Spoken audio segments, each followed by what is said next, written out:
안녕하십니까? 저는 4차 산업혁명위원회 위원장 윤성로입니다. 오늘 데이터 기반 디지털 경제 전환이라는 주제로 말씀드리도록 하겠습니다. 우리는 지금 급격한 변화의 시기에 살고 있습니다. 여러 가지 그 이유가 있겠습니다. 예를 들면 코로나19의 장기화로 인해서 일자리 한파가 계속되고 있고요. 그리고 1인당 국민소득이 이제 왼쪽에 나와 있는 바와 같이 99년부터 최근까지 지속적으로 증가하고 있음에도 불구하고 아래쪽에 체감하는 중산층의 비율, 본인이 나는 중산층이다라고 이야기하는 그 비율이 1989년 75%에서 2019년에 42%까지 감소한 그런 현황이 되겠습니다. 코로나로 인해서 일자리의 영향이 이제 있고요. 그리고 미래 일자리 변화에 대한 불안감도 이제 예를 들면 뭐 자동화나 이런 것들로 인해서 많은 사람들이 불안감을 느끼고 있는 그런 현황이 되겠습니다. 예를 들면 15에서 20년 후에 자동화와 일자리의 변화가 어떻게 될 것이냐라는 설문조사에서 많은 부분이 자동화로 대체될 수 있고 이로 인해서 일자리에 관련된 불안감이 있다라는 그런 응답을 한 분들이 많았다라고 알려져 있습니다. 그리고 일자리의 어떤 성격도 변화하고 있습니다. 예를 들면 글로벌리 경쟁이 지속되고 있다라는 건데요. 사람이나 물자, 데이터 모두 이동성이 높아지고 이에 따라서 글로벌의 어떤 경쟁의 경계가 사라지고 있습니다. 그리고 인터넷이나 플랫폼의 발전에 의해서 많은 이제 산업들에 있어서 그 국내 기업뿐만 아니라 전 세계에 있는 글로벌 기업들과 경쟁을 해야 되는 그런 상황으로 내몰리고 있다라고 볼 수 있습니다. 그리고 이제 기존의 IT 회사들, 구글이나 애플 같은 경우에도 새로운 사업 기회를 찾아서 자율차나 전기차 분야에 뛰어들고 있고요. 그리고 유튜브나 넷플릭스 같은 경우에도 이제 지상파와 경쟁하는 그런 입장, 그리고 이런 유튜브나 넷플릭스를 그 뛰어넘는 새로운 서비스들이 지속적으로 나오면서 하나의 특정한 업종에 머무르지 않고 새로운 일자리 그리고 새로운 사업 모델 이런 것들을 찾아서 다양한 사업화 기회가 펼쳐지고 있습니다. 이에 따라서 글로벌 경쟁력을 고려해야 되고 거기에 맞춘 산업별 대응이 필요하다라는 생각을 하실 수가 있겠습니다. 그리고 또한 기존의 토지 노동 자본이라고 불리던 이제 3 요소가 인재, 데이터, 스마트 자본이라고 하는 새로운 경쟁의 핵심 요소로 변화해 가고 있습니다. 인재 측면을 보면 전통적인 노동자하고는 조금 다른 그런 개념입니다. 생산 수단을 개개인이 소유하게 되었고요. 그리고 이제 차별화된 어떤 가치를 창출하는 인재의 중요성이 날로 커지고 있습니다. 근로 시간보다는 어떤 일을 이제 어떤 성과를 냈는지로 평가를 받고요. 다양한 도전과 시행착오를 통해서 끊임없이 발전하는 그런 인재상이 되겠습니다. 그리고 데이터가 모든 서비스의 어떤 필수적인 투입 요소로 부상을 하고 있고요. 특히 양질의 데이터를 확보하는 것은 경쟁력 제고하는 데 있어서 다양한 산업에서 핵심적인 요소가 되었습니다. 또한 기업이 생기고 성장하고 합병이나 분할되는 그런 전체 라이프 사이클 전반을 지원하는 자본의 역할이 크게 늘어나고 있고 스마트 자본 또한 도전과 시행착오가 가능한 환경을 만드는 중요한 기반을 제공하고 있습니다. 그래서 인재와 데이터, 스마트 자본 이런 것들을 모두 포함한 생산 요소의 고도화가 필요하다라고 생각할 수 있겠습니다. 세계 여러 나라들도 분주한 노력 그리고 다양한 그 대응 방안을 가지고 나왔습니다. 미국의 실리콘밸리가 있고 4대 핵심 분야죠. 반도체, 배터리, 히토류, 의약품 이런 것들에 대한 글로벌 공급망을 점검해야 된다라고 하는 행정명령이 올해 2월에 발동이 됐고요. 일본이나 독일 같은 경우에도 산업화 로드맵이나 산업 4.0 이런 이름으로 인공지능 빅데이터와 같은 그런 4차 산업혁명 기술을 제조업이나 다양한 산업에 접목하기 위한 노력이 아주 활발하게 이루어지고 있습니다. 중국의 경우에 아주 거대한 시장 그리고 막대한 자본에 힘입어서 4차 산업혁명 시대를 선도하고 있는 그런 상황이고요. 특히 중국 제조 2025나 반도체 굴기, 인터넷 플러스 정책 등을 통해서 여러 가지 노력을 반도체뿐만 아니라 AI, 빅데이터, 통신 여러 분야에서 기울이고 있습니다. 그리고 작년 초부터 우리 인류가 한 번도 경험해 보지 못했던 그런 위기죠. 코로나를 이제 우리가 경험하고 있고요. 이로 인해서 뉴노멀 시대가 다가왔다라고 이야기합니다. 비대면 문화가 확산이 되고 있고 재난의 일상화, 무엇보다 글로벌 밸류 체인의 변화가 감지되고 있습니다. 이런 와중에 국민들이 이제 4차 산업혁명을 어떻게 느끼고 어떻게 인식하는지에 대한 조사를 저희가 진행을 했는데, 이제 왼쪽에 보시면 인지도 측면에서 2년 전에 약 58% 정도의 국민들이 이제 4차 산업혁명을 인지하고 있다라는 응답에서 1년 후에 약 28% 포인트 증가한 87%의 국민들이 이제 4차 산업혁명에 대해서 알고 있다라고 답을 했습니다. 그리고 체감도 측면에서도 약 25% 포인트가 1년 만에 증가한 그런 상황이 되겠습니다.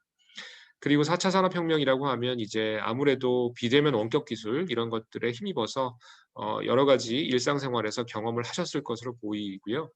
연상되는 이미지 같은 것들도 인공지능, AI, 로봇, 데이터, 뉴딜, 친환경 뭐 다양한 그런 연상을 하고 있음을 알 수 있었습니다. 코로나19로 인해서 사회적 거리두기 이런 것들로 인한 큰 변화가 있었고요. 이런 변화를 뒷받침하는 많은 기술들이 4차 산업혁명과 관련되어 있다라는 것을 이제 반복적으로 체감하고 인지한 그런 상황이 되겠습니다. 전통적인 이제 가장 큰 전자 쇼 중에 하나죠. CES가 이제 올해는 온라인으로 54년 만에 온라인으로 개최가 되었습니다. 주제가 일상을 지키는 디지털이라는 주제였고요. 우리가 지금 경험하고 있는 팬데믹 그리고 뉴노멀 상황에 맞추어서 구체적으로 어떤 디지털 변화가 있을 것이냐에 대한 다양한 사례가 제시되었습니다. 그래서 올 디지털이라는 컨셉이었고 스마트홈이나 스마트 모빌리티 그리고 지속 가능한 경영과 관련된 다양한 신기술이 제안이 되었습니다. 대면으로 만나서 네트워킹하고 이러지 못한 아쉬움은 있었습니다만 비대면으로 다양한 디지털 혁신에 대한 그런 사례를 볼 수 있는 기회였다라고 생각을 합니다. 그리고 올해 여름에 Great Reset, 즉 위대한 복귀라고 하는 주제로 코로나19 그리고 여러 가지 기후 변화에 따른 지속 가능하고 복원력 있는 경제 체제를 구축하기 위한 그런 포럼, 세계 경제 포럼이 열리게 됩니다. 이 자리에서도 4차 산업혁명을 활용하여 다양한 위기를 극복하고 새로운 기회를 만들어 나가는 이런 논의가 이루어질 것으로 예상을 합니다. 즉 우리가 위기 상황에 처해 있고요. 4차 산업혁명 기술을 바탕으로 해서 위기 극복 모델을 제시하고 만들어 나가는 그런 상황이라고 보시면 되겠습니다. 우리 대한민국도 디지털 경제에 대한 대전환 시점에 놓여 있다라고 볼 수 있겠습니다. 그간 정부의 여러 부처가 4차 산업혁명에 대한 분주한 대응을 하였고요. 몇 가지 성과를 말씀드리도록 하겠습니다. 먼저 DNA, 즉 데이터 네트워크 인공지능이라고 불리는 3대 기술을 중심으로 해서 세계를 이끌어 나가기 위한 그런 첫걸음을 우리가 내디뎠습니다. 예를 들면 2019년 4월에 세계 최초로 5G를 상용화하였고요. 그리고 같은 해 말에 인공지능 국가 전략도 수립이 되었습니다. 작년에 데이터 3법이 개정되었고 역시 디지털 뉴딜도 활발하게 추진이 되고 있습니다. 이에 힘입어서 디지털 경쟁력이 2019년 이제 2017년 19위에서 2020년 8위까지 상승을 하였고요. 정부에 대한 인공지능 준비 지수나 아니면 5G 네트워크에 대한 평가도 상당히 긍정적으로 받고 있는 그런 상황이 되겠습니다. 그리고 최근 얘기되고 있는 빅3 산업이죠. 미래차, 바이오 헬스, 그리고 시스템 반도체에 대한 경쟁력도 제고하기 위한 노력을 기울이고 있습니다. 그리고 규제에 대한 혁신도 우리가 소홀히 하면 안 될 텐데요. 규제 혁신에 대한 어떤 전면적인 재설계 그리고 혁신 인재를 기르기 위한 여러 가지 기반을 마련하였습니다. 예를 들면 규제 혁신의 3대 핵심 요소, 즉 규제 체계, 추진 방식에 대한 혁신, 그리고 공직자 혁신 및 현장 중심의 소통 체계 등이 보강이 되었고요. 10개 인공지능 대학원 그리고 40여 개의 소프트웨어 중심 대학이 운영되고 있습니다. 이를 통해서 4차 산업혁명과 관련된 인력 약 14,000명 이상이 육성되고 있습니다. 또한 민간이 주도하고 정부가 조력한다라는 관점에서 다양한 4차 산업혁명 정책에 대한 성과 창출에도 많은 노력을 기울였습니다. DNA를 비롯한 디지털 헬스케어, 스마트 시티 등 다양한 정책에 대한 심의 조정을 4차 산업혁명위원회를 통해서 진행을 했고요. 그리고 규제와 제도 혁신에 대한 해커톤을 도입해서 여러 가지 사회적 합의안을 도출하였습니다. 또한 4차 산업혁명과 관련된 대정부 권고안도 발표를 하였고요. 그리고 올해부터는 4차위가 국가 데이터 컨트롤 타워로 확대 개편이 되면서 국가 데이터 정책에 대한 추진을 시행을 하고 있습니다. 그리고 한국판 뉴딜의 가장 중요한 사업 중의 하나인 데이터 댐 사업이죠. 이런 데이터 댐 사업을 통해서 양질의 데이터를 다량으로 확보하고 이를 통해서 다양한 인공지능에 대한 학습이나 새로운 서비스의 창출 이런 것들을 계획하고 있습니다. 그래서 비전은 IT 강국을 넘어서 인공지능 강국으로 나가기 위함이라고 볼 수 있고요. 또한 데이터를 가장 안전하게 그리고 잘 쓰는 나라로 도약하고자 하는 그런 비전을 가지고 있습니다.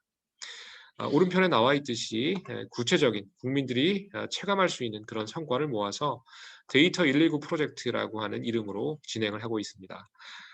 우리가 금융정보 같은 것들을 자산관리 앱을 통해서 일목요연하게 볼 수 있듯이 개개인의 건강정보를 한눈에 볼 수 있는 그런 마이데이터와 관련된 마이헬스웨이라고 하는 서비스, 그리고 실손보험 청구를 자동화함으로써 다양한 편의를 제공하는 그런 서비스, 그리고 마이데이터 기반으로 슬기로운 소비 생활을 돕는 그런 서비스 등을 포함해서 다양한 데이터 기반의 프로젝트를 진행하고 있습니다.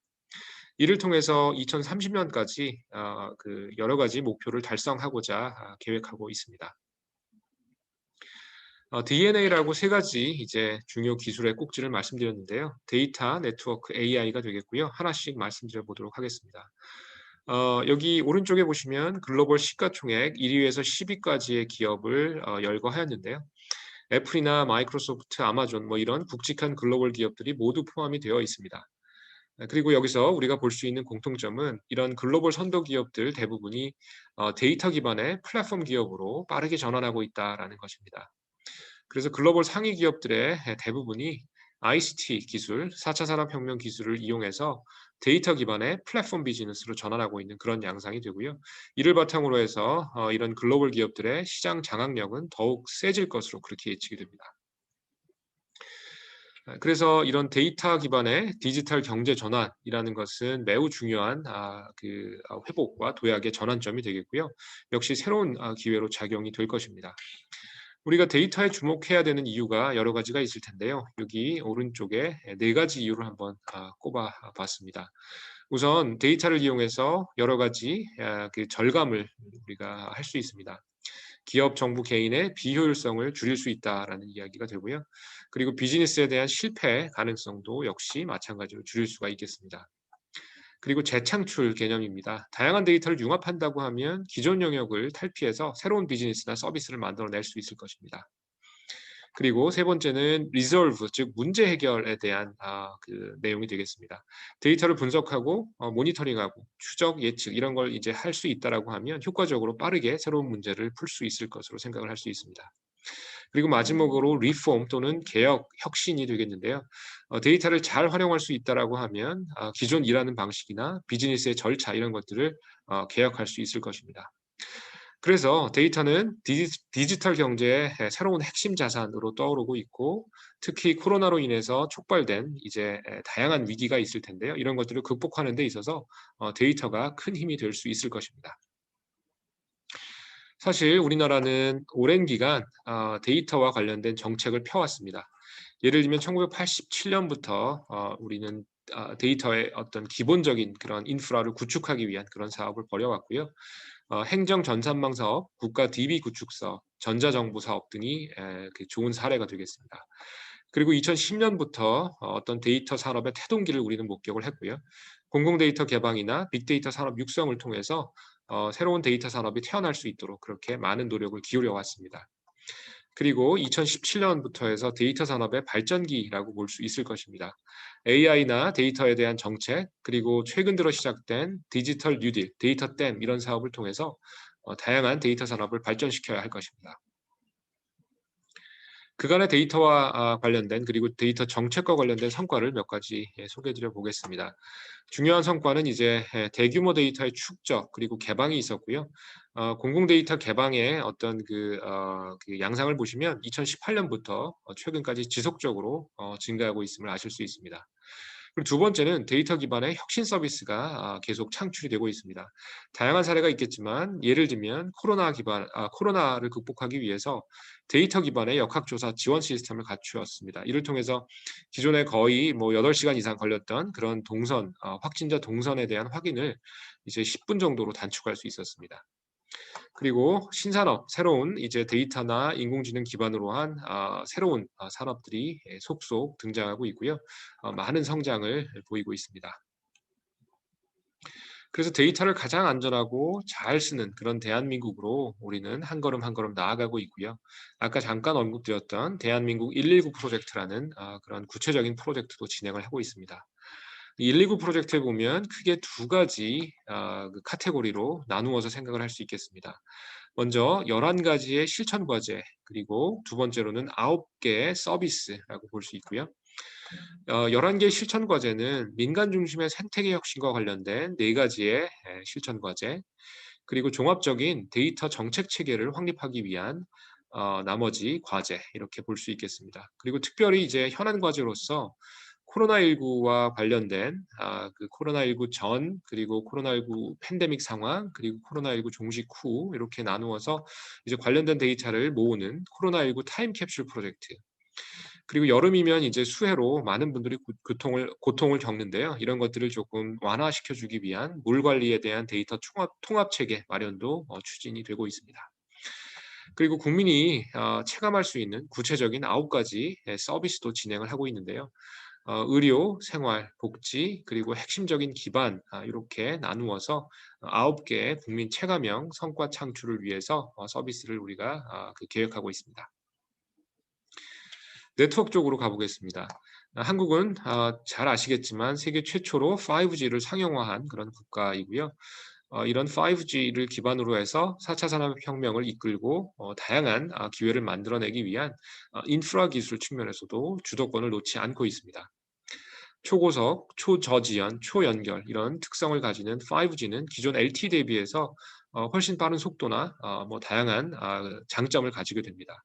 그래서 이런 장점을 바탕으로 해서 가상현실, 증강현실, 자율차, 뭐 IoT 기술 등 다양한 그런 핵심 인프라를 제공하려고 하고 있습니다. 5G 플러스라고 하는 전략도 최근에 수립을 했고요. 이를 통해서 이제 5G 그리고 5G 플러스 6G로 이어지는 이런 그 통신망 기술에서 이제 세계적인 주도권을 놓지 않기 위해서 많은 노력을 경주하고 있습니다. 최근에 미국이나 중국 역시 아주 적극적으로 5G망을 구축하고 있고요. 6G 시장을 선점하기 위해서 사실 이제 우리나라보다 앞서서 국가 주도의 R&D를 착수한 그런 상황이 되겠습니다. 그래서 한국의 경우에도 5G 이어서 5G 플러스 그리고 6G까지 주도권을 잃지 않기 위해서 많은 노력을 기울여야 할 것입니다. 6G는 5G 대비해서 여러 가지 장점을 가지게 될 것으로 지금 설계가 되고 있습니다. 뭐 데이터의 전송률이나 이런 것 물론이고요. 뭐 초성능, 초대역, 초공간, 초신뢰, 초정밀, 초지능, 뭐 다양한 이런 장점을 계획하고 있습니다. 특히 테라헤르츠 대역 그리고 저궤도 위성 통신을 활용해서 커버리지를 비약적으로 늘리고 전송률을 아주 획기적으로 올리기 위한 그런 목표를 가지고 있고요. 다만 이런 6G 시장의 선점을 위해서는 민간 그리고 정부가 긴밀하게 협력을 해야 될 것이고 원천 기술이나 표준 특허도 활발히 확보를 해야 될 것입니다. 그리고 여러 가지 기업들, 특히 이제 강소 기업들 그리고 전문 인력의 양성도 매우 중요한 그런 점이라고 볼 수 있겠습니다. 뭐 최근에 CV2X냐 웨이브냐 이런 그 표준에 대한 일원화 이슈가 이제 이야기가 되고 있습니다. 한국뿐만 아니라 중국이나 미국도 이런 논의가 있었고 최근에 이제 중국하고 미국은 CV2X를 단일 표준으로 채택한 그런 상황이 되겠습니다. 하지만 한국의 경우에 이제 웨이브로 인해서 이제 그 인프라가 깔려 있고요. 이것들을 활용하는 그런 필요성도 제기가 되고 있습니다. 그래서 5G가 도입이 되면 5G 기반의 CV2X로 가리라 예상이 되지만 과도기적인 그런 상황에서 웨이브냐 아니면 LT 기반의 CV2X냐라고 하는 그런 논의들이 이어지고 있습니다. 그래서 부처 간 그리고 민 간의 어떤 협의를 통해서 그 표준의 일원화가 되는 것이 필요하다라고 생각을 합니다. 글로벌 스탠다드에 맞추어서 신속하게 관계 부처 간 표준이 협의되리라 생각을 합니다. 그리고 인공지능 같은 경우에는 이제 최근에 공학을 넘어서서 어떤 서비스나 다양한 학문 분야 그리고 다양한 산업 분야에 활발히 접목이 되고 있습니다. 그래서 뭐 아주 많은 사례를 최근에 접하셨을 텐데요. 예를 들면 이제 뭐 고인의 사진을 넣으면 그 사진을 기반으로 이렇게 영상으로 바꿔주는 이런 서비스라든지 아니면 인공지능 기술에 기반해서 신약이나 아니면 다양한 소재 이런 것들을 찾기 위한 그런 노력들 그리고 인공지능 기술에 기반한 뭐 부작용이 될 수도 있겠지만 뭐 가짜 뉴스나 이런 것들도 이제 우려가 되고 있는 그런 상황이 되겠습니다. 그리고 최근에 이제 언어지능 쪽에서 GPT-3라고 하는 오픈 AI의 기술이 화제를 몰고 왔는데요. 언어 쪽만 하더라도 이제 그 사람처럼 그렇게 수필이나 어떤 기사 같은 것들을 작성할 수 있고요. 그리고 질문에 대한 답도 척척 해내는 그런 상황. 그리고 이제 시각이나 이런 쪽에 접목이 되면서 언어지능을 넘어서서 멀티모달 그리고 이제 시각과 언어를 아우르는 그런 새로운 응용들을 나타내고 있습니다. 예를 들면 여기 아래 나와 있는 뭐 델이나 클립 이런 사례를 보시면 GPT-3가 다양한 분야에 접목되어서 전에 할 수 없었던 그리고 굉장히 유용한 이런 새로운 기술들, 서비스들을 만들어내고 있음을 확인할 수 있습니다. 그리고 컴퓨팅 측면에서도 이제 기존의 포노이만 구조에 기반한 전통적인 컴퓨터의 한계를 우리가 체감하고 있고요. 먼 미래, 아주 먼 미래가 아닐지라도 뭐 불과 한 10년 정도 후라고 할지라도 경쟁력을 우리가 컴퓨팅 분야에서 잃지 않아야 될 것이고요. 이를 위한 노력 중에 양자 컴퓨터가 있습니다. 이미 이제 일부 제한된 형태이긴 하지만 클라우드를 통해서 양자 컴퓨팅의 어떤 그런 그 사례를 접하실 수 있고요. 구글의 경우에는 이제 세계 최초로 양자 초월성 퀀텀 수프리머시라고 하는 것을 2019년에 달성을 했고 중국의 경우에도 작년에 중국 과학기술대가 양자 초월성을 달성했다라고 보고한 바가 있습니다.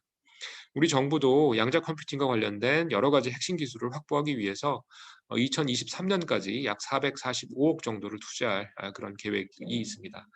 여기에 더해서 여러 가지 민간의 노력도 역시 같이 더해져야 할 것입니다.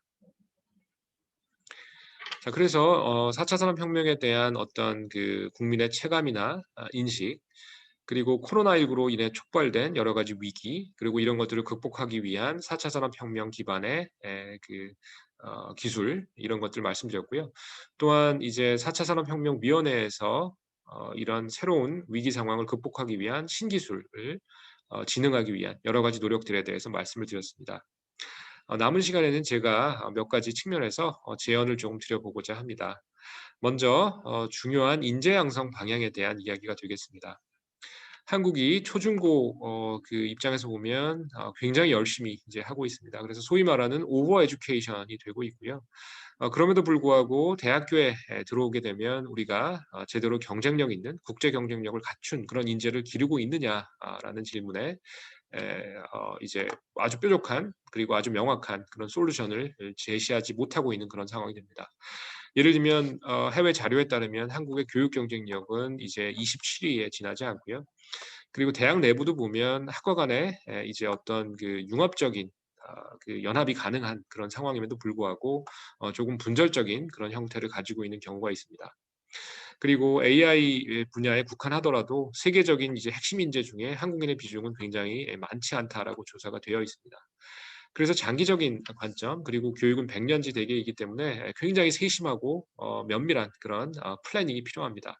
그래서 글로벌 수준의 교육의 혁신이 필요하다라고 생각을 하고요. 특히 여러 가지 이제 개선점이 있을 수 있겠습니다만 4차 산업혁명 시대 이런 시대를 이제 고려한다라고 하면 초중고 과정에도 관련된 이제 교육이 본격적으로 도입이 되고 시행되는 것이 필요하다라고 생각을 합니다. 그리고 교육의 속도도 이제 기술 발전 속도에 맞추어서 조금 변모되어야 되지 않나 생각을 합니다. 그래서 이제 새롭게 생성되는 그런 분야에 대한 교육을 어떻게 효과적으로 할 것이냐에 대한 그런 교육 체계나 이런 것들에 대한 고민도 이루어져야 될 것이고요. 그리고 평생 교육이라고 하죠. 그리고 이제 뭐 어떤 그 전환이라고 하는데 새로운 기술을 빠르게 받아들이고 그리고 기존에 이제 특정한 기술을 가지고 있는 분들이 새로운 기술도 빨리 받아들일 수 있도록 하는 그런 도움도 필요할 것입니다. 그리고 공직사회, 정부 내에만 보더라도 이제 데이터 기반으로 어떻게 보면 일하는 방식을 바꿀 수 있는 그런 노력이 반드시 들어가야 될 것입니다. 그래서 공무원을 채용할 때도 예를 들면 데이터나 인공지능과 관련된 그런 평가를 도입하여야 된다라는 것이 이제 활발히 논의가 되고 있습니다. 두 번째는 산업적인 측면이 되겠습니다. 4차 산업혁명이 이제 촉발이 되었고 지속적인 혁신이 이제 이루어져야 될 것입니다. 특히 산업 분야의 혁신은 어떻게 이루어져야 될지 많은 고민이 필요하다라고 생각을 합니다. 최근 미중 간의 갈등 모든 분이 이제 보고 계시고요. 그리고 산업 구조 자체가 자국 우선주의로 재편되고 있는 그런 양상이 되겠습니다. 미국만 하더라도 바이든 대통령이 네 가지 핵심 품목에 대한 공급 체인을 새롭게 검토해라. 라고 행정명령을 내렸습니다. 아까 말씀드렸던 바와 같이 반도체, 전기차, 배터리, 뭐 희토류, 의약품 등등 포함해서 이제 뭐 네 가지 검토 대상을 이제 선정을 했고요. 그리고 바이든식으로 어떤 미국 우선주의를 펼쳐 나갈 것으로 예상이 됩니다. 이에 따라서 미국 산업에 대한 보호 그리고 중국에 대한 견제 이런 것들이 이루어질 것이고요. 이것이 한국 산업에 어떻게 영향을 줄 것인지에 대한 분석도 다각도로 이루어져야 할 것입니다. 긍정적인 전망도 있지만 부정적인 전망도 우려도 있는 그런 상황이 되겠습니다. 거기에 더해서 길게 보면 이제 예를 들면 뭐 2050년까지 넷제로를 달성해야 된다. 이런 그 어떤 목표도 우리에게 주어지고 있는 그런 상황이고요. 즉 탄소 중립을 목표로 해서 여러 가지 산업 그리고 여러 나라에서 산업 구조에 대한 변화나 규제를 이제 하려는 움직임이 감지가 되고 있습니다. 그래서 탄소를 줄이고 친환경적인 그런 기술이 있느냐 없느냐 이런 것이 향후에 산업 경쟁력을 좌우하는 데 큰 역할을 하리라 생각을 합니다. 우리나라의 경우 특히 이제 중소기업 같은 경우에 불과 한 15% 정도만 탄소 중립에 대한 준비를 하고 있다라고 답을 했습니다. 그래서 향후에 탄소 중립이 아주 중요한 그런 목표가 된다라는 관점에서 보면 보다 많은 기업들이 탄소 중립에 대한 준비를 시작해야 될 시점이 아닌가 생각을 합니다. 한국이 잘하고 있는 분야들이 있습니다. 메모리나 제조 쪽, 그리고 배터리, 뭐 헬스케어 쪽이 될 수 있는데요. 이런 것들을 바탕으로 해서 이제 더 잘해 나갈 수 있는 그런 그 기술 혁신을 지속해야 될 것이라고 생각을 합니다. 그리고 특히 이제 데이터 기반으로 다양한 혁신이 가능할 것으로 예측이 되기 때문에 데이터 기반의 신산업 창출 그리고 데이터 기반의 디지털 전환, 데이터 경제 선도 이런 것들이 반드시 필요하리라 생각을 합니다. 저희 사차위에서도 데이터 거버넌스를 구축하고 운영함으로써 민간을 조력하는 그런 역할을 충실히 다하려고 합니다.